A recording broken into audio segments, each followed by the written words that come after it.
Martial Sam Manek Shah Bahadur ఎవరో మీకు తెలుసా? ఆయన 1971 ఇండియా పాకిస్తాన్ యుద్ధంలో ఆర్మీ చీఫ్. అప్పుడు భారత ప్రధానిగా ఇందిరాగాంధీ ఉన్నారు. ఆమె ఒక రోజు ఆయన్ను తన ఆఫీస్కి పిలిపించి వెంటనే యుద్ధం స్టార్ట్ చేయాలని ఆదేశించారు. దానికి మానెక్ షా నిరాకరించారు. యుద్ధం చేయడానికి సిద్ధమే, విక్టరీ సాధించేందుకు కూడా సిద్ధమే, కానీ యుద్ధం ఎప్పుడు స్టార్ట్ చేయాలి, ఎలా చేయాలి అన్నది మాకు వదిలేయాలని ఆమెకు నిష్కర్షగా చెప్పారు మానెక్ షా. అందుకు ఆమె అయిష్టంగానే అంగీకరించారు.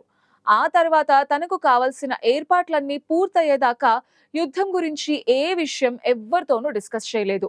మానెక్ షా కోరుకున్న టైంలోనే యుద్ధం స్టార్ట్ అయింది. కేవలం 13 రోజుల అతి తక్కువ కాలంలోనే పాకిస్తాన్ మట్టి కరవటంతో పాటు 93,000 మంది పాక్ సైనికులు బందీలుగా పట్టుబడ్డారు. ఇండియన్ ఆర్మీలో అంతటి ఖచ్చితత్వం కలిగిన ఆఫీసర్ మరొకరు ఉండరని సామ్ మానెక్ షా నిరూపించుకున్నారు. మీకు తెలుసా, ఆయన పార్సీ, జోరాస్ట్రియన్ మతానికి చెందినవారు. పార్సీలకు ఆయన ఆప్రో శామ్, గూర్ఖాలకు, భారతీయ సైన్యానికి ఆయన శామ్ బహదూర్. మానెక్ షా అమృత్సర్లో జన్మించారు. అందుకే సిక్కులు ఆయన్ని తమవాడిగా చూస్తారు. పదవీ విరమణ తర్వాత నీలగిరిలో నివాసం ఏర్పరచుకున్నారు మానెక్ షా. దాంతో తమిళులు ఆయన్ని ప్రేమించారు. భారత సైనికులకు ఆయన అత్యంత ప్రియమైన జనరల్. తన సైన్యాన్నే కాక దేశంలోని సామాన్య ప్రజలను కూడా శామ్ ఎంతో ప్రేమించారు. తమ జీవిత కాలంలో లెజెండ్ గా గుర్తింపు పొందిన కొద్ది మందిలో శామ్ మానెక్ షా ఒకరు. ఇది కేవలం పార్సీలలో ఉండే దేశభక్తి, వారు చేసే వృత్తి పట్ల ఎంతో క్రమశిక్షణగా ఉంటారో తెలియజేయడానికి చెప్పిన ఉదంతం. దేశ విదేశాలలో పార్సీలు చేసే వ్యాపారాలు సూపర్ సక్సెస్ లాభాలతో నడుస్తూ ఉంటాయి. వారి ఆలోచన మంచి వైపే ఉంటుంది. వీరు ప్రకృతిని ప్రేమిస్తారు. జీవిత చరమాంకంలో తాము సంపాదించిన ఆస్తులను చారిటీస్ కి అప్పచెప్తూ ఉంటారు. మన దేశంలో రత్నం లాంటి రతన్ టాటా కూడా పార్సీ మతానికి చెందినవారే. ఆయనలో ఉండే దేశ సేవ, పేదలకు ఆపన్న హస్తం, అనాథ జీవాలను ఆదుకునే మహోన్నత లక్షణం మనం చూసాం. అలాంటి పార్సీల సంఖ్య నానాటికి తగ్గిపోతోంది. ఒక రకంగా అంతరించుకుపోతోందని చెప్పాలి. ప్రపంచంలో 4,000 సంవత్సరాల కిందటే విలసిల్లిన పర్షియన్ మతస్థులు ఇరాన్లో జరిగిన మత ఘర్షణల కారణంగా మన దేశానికి వచ్చారు. వారిప్పుడు మైనారిటీస్ గా ఉన్నారు. వారిలో పెళ్లిళ్ళు, పిల్లలు వద్దు అనుకునేవారు నానాటికి పెరిగిపోతూ ఉండటంతో చివరకు పార్సీ ఉనికినే కోల్పోతున్నారు. ఈ ఏడాది తమ సమాజంలో 22 మంది పిల్లలు పుట్టారని ఆ మతం ఆనందపడిపోతోంది. అది వాళ్ళకిప్పుడు పెద్ద సంఖ్యగానే ఉంటుంది. పార్సీ సమాజం గురించి కొన్ని వివరాలు పైపైన చదివినా సరే బోలెడంత విస్మయం కలగకుండా ఉండదు. మన దేశంలో 2011 సంవత్సరంలో జరిగిన సెన్సస్ లెక్కల ప్రకారం పార్సీల సంఖ్య 57,000 మాత్రమే. పాకిస్తాన్ లో మహా అయితే 1,000 మంది ఉన్నారని చెప్తున్నారు. ఇప్పుడు అసలు ఉన్నారో లేదో కూడా తెలీదు. భారత్ లో కూడా ప్రస్తుతం 21 నుంచి 23,000 వరకు ఉండొచ్చని ఓ అంచనా. కాలగమనంలో సంస్కృతులు, సమూహాలు, మతాలు, జాతులు, భాషలు అంతరించిపోవటం ఓ సహజ పరిణామంగానే ఉంటుంది. కానీ అవి తమ ఉనికిని కాపాడుకోవడానికి చేదగిన ప్రయత్నం చేస్తూ ఉంటుంది. ఈ పార్సెల్లో ఆ తపన కాగడా పెట్టుకుని వెతికినా కనిపించదు. అంతెందుకు, మన రతన్ టాటా సైతం అప్పుడెప్పుడో తాను ప్రేమించిన యువతి దూరమైనందుకు జీవితాంతం బ్రహ్మచారిగానే ఉండిపోయారు. తనదంటూ సంతానం, వంశం ఉండాలని ఏనాడు అనుకోలేదు. ఒంటరిగానే జీవించారు. అనాథ సునకాలలో ఆ ప్రేమని వెతుక్కున్నారు. అదేంటో గాని పార్సీల్లో 10% మంది మహిళలు, 20% మంది పురుషులు అసలు పెళ్లే చేసుకోరని చెప్తున్నారు.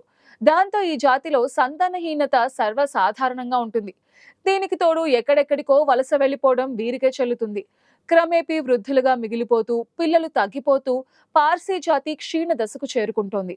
2001 జనాభా లెక్కల్లో పార్సీలలో 30% మంది 60 ఏళ్లు దాటిన వృద్ధులే ఉన్నట్టు తేలింది. ఇప్పుడు ఎంతమంది ఉన్నారన్నది తెలీదు. వీరు ఎక్కువగా వ్యాపారాలు చేస్తూ ఉంటారు.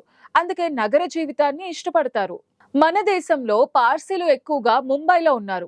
వీరిలో అక్షరాస్యత శాతం చాలా ఎక్కువ. దాదాపు అందరూ ఉన్నత చదువులు చదువుకుంటారు.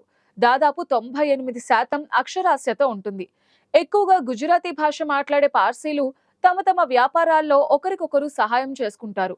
ఎంత సంపాదించినా సరే ఒక దశ వచ్చాక అన్ని వదిలేసి సన్యాస దీక్ష తీసుకోవడం చేస్తూ ఉంటారు. ఆధ్యాత్మిక మార్గాన్ని అవలంబిస్తారు. మరొకరితో పని లేకుండా వాళ్ల లోకమేదో వాళ్ళది అన్నట్టుగా ఉంటారు. వేరే వాళ్ల జోలికి సాధారణంగా వెళ్లరు. పార్సీలలో ఎవరైనా మరణిస్తే అంత్యక్రియలు కూడా భిన్నంగా ఉంటాయి. పూడ్చడం, కాల్చడం కాకుండా ఎత్తైన ప్రదేశాలలో రాబందులకు అప్పగిస్తారు. మీకు తెలుసా, రాబందు జాతి పక్షులు అంతరించిపోతుంటే వీరే ఎక్కువగా బాధపడ్డారు. అంత్యక్రియలకు, ఆ తర్వాత వారి కోసం కట్టే సమాధులకు చేసే ఖర్చు కన్నా ఆ డబ్బును చారిటీ కోసం ఖర్చు చేయడమే సమంజసమని విశ్వసిస్తారు. అయితే అసలు సంసారాలు, సంతానాలు, ఐహికాంశాల పట్ల వీళ్ళలో చాలా మందికి ఈ వైరాగ్యం ఏమిటనేది సామాజికవేత్తలకు ఇప్పటికీ అర్థం కాదు. మన హైదరాబాద్ నగరంలో కూడా పార్సీ జొరాస్ట్రియన్ సమాజం ఓ వెలుగు వెలిగింది. నిజాం నవాబుల కాలంలో పార్సీలు ఇరాన్ నుండి ఇక్కడికి కూడా వచ్చారు. ఇక్కడ వారి ఉనికికి నిదర్శనంగా పార్సీగుట్ట అనే ప్రాంతం ఉంది. పార్సీలు నిజాం పరిపాలనలో హైదరాబాద్ లో ఉన్నత స్థానాలను అనుభవించారు. ముఖ్యంగా వ్యాపారం మరియు ఆర్థిక రంగాలలో అభివృద్ధి చెందారు.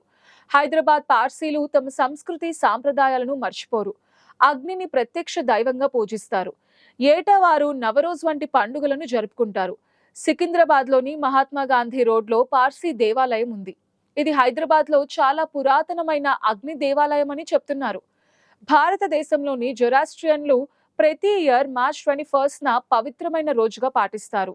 నగరంలోని పురాతన సమాజాలలో ఒకటిగా పార్సీలు సాంప్రదాయ పద్ధతులు మరియు నమ్మకాలతో నిండిన వారి విలక్షణమైన సంస్కృతిని జరుపుకుంటారు. తాము పూజించే దేవుడి గురించిన ప్రస్తావన 4000 సంవత్సరాల నాటిదిగా చరిత్ర చెప్తోంది. వారు కేవలం అహూరా మజ్దా అనే ఒకే ఒక్క దేవుణ్ణి నమ్ముతారు. అహూరా మజ్దా అంటే గొప్ప క్రియేటర్ అని అర్థం. మొహానికి మాస్క్ ధరించి తెల్లటి టోపీలతో అగ్నిని పూజిస్తారు. దేవుడికి ఆడ, మగ, రూపం, రంగు, ఆకారం లాంటివేవీ ఉండవని వారి భావన. అందుకే వారు విగ్రహారాధన చేయరు. ప్రత్యక్షంగా కనిపించే అగ్నిని, ప్రాణాలను కాపాడే గాలి, నీటిలో వారు తమ దేవుణ్ణి చూస్తారు. అందుకే అగ్ని, నీరు, గాలి, నేల లాంటి నాలుగింటిని పూజిస్తారు. అప్పట్లో జొరాస్ట్రియన్ మతం ప్రపంచంలోనే శక్తివంతమైనదిగా కొనసాగింది. పర్షియన్ ఎంపైర్ లో అధికారిక మతంగా ఉంది. వీరు అత్యంత భక్తి శ్రద్ధలతో జరుపుకునే నవరోజ్ పండుగ కోసం ఒక్కరోజు ముందుగానే సన్నాహాలు ప్రారంభమవుతాయి. అంటే ఇక్కడ కూడా ఎక్కువ టైం వేస్ట్ చేయకుండా చూస్తారు. ఇల్లు ఉత్సాహభరితమైన పువ్వులు మరియు దీపాలతో అలంకరించబడి ఉంటాయి. నగరం అంతటా ఉన్న అగ్ని దేవాలయాలు నూతన సంవత్సరాన్ని స్వాగతించడానికి తెల్లవారుజామున ప్రార్థనా సమావేశాలను నిర్వహిస్తాయి. పార్సీలు ఈ సందర్భాన్ని కొత్త బట్టలు ధరించడం, బహుమతులు ఇచ్చిపుచ్చుకోవడం మరియు దాన ధర్మాలు చేయడం ద్వారా జరుపుకుంటారు. అల్పాహారం తర్వాత వారు జషాన్ ప్రార్థన కోసం అగ్ని దేవాలయాలను సందర్శిస్తారు. పాలు, నీరు, పండ్లు, పువ్వులు మరియు గంధం అర్పిస్తారు. మతపరమైన ఆచారాలతో పాటు సికింద్రాబాద్లోని జొరాస్ట్రియన్ క్లబ్ గురువారం సాయంత్రం 7 గంటల నుండి 9 గంటల వరకు నవ్రోజ్ ఫ్యూజన్ ఫియాస్టాను నిర్వహిస్తోంది. ఈ టికెట్ పొందిన కార్యక్రమంలో జొరాస్ట్రియన్ శైలితో సాంస్కృతిక మరియు పాక అనుభవాల సమ్మేళనం ఉంటుంది. సాంప్రదాయ సిట్ డౌన్, సంగీత ప్రదర్శనలు మరియు ఉల్లాసకరమైన ఆటలు ఉంటాయి. ఇవి సమాజాన్ని ఆనందకరమైన వేడుకల్లో ఒక చోట చేర్చుతాయి. ఇంతటి విశిష్టత కలిగిన పార్సీల సంఖ్య నానాటికి తగ్గిపోతోంది. కొంతకాలానికి వీరు కనిపించకుండా పోతారన్న చింత కూడా వారిలో కనిపించకపోవటమే ఇక్కడ విషాదం.